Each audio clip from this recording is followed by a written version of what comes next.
it depends on the importance of the account. Like if I find a company with 1 million ARR potential, like I do not mind spending 20 minutes or 25 minutes on that account.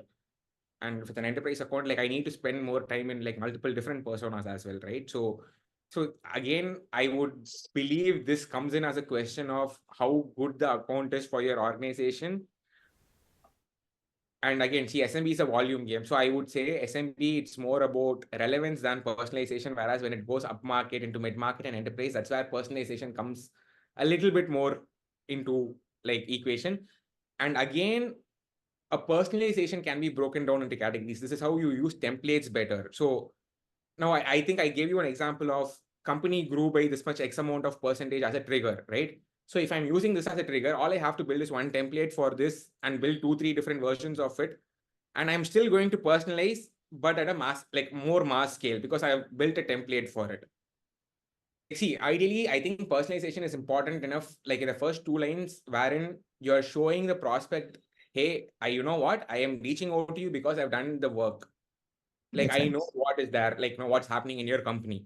And Makes this sense. can be done with 2, 3 words only. Like, hey, I saw your CEO made this quote last week. That is one simple thing.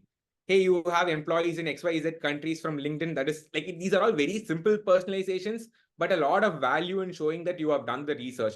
So a personalization is only good when it shows that you've like put in the effort to reach out to the prospect. So which means you can see the same trigger that I can see, which means every single other SDR in the market is seeing exactly what like you and I are seeing, right?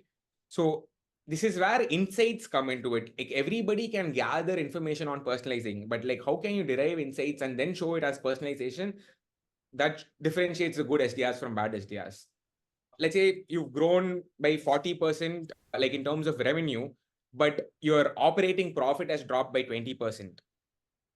So now your top line is going well, but like your operating revenue is the problem. So now if I'm able to talk by saying, hey, my payment or the finance terms we give you can help your operating model be more sustainable and it takes more of capex. That's the insight that you're talking about. By saying, hey, you grew, congrats on growing by 40%, like everybody is going to say the same thing.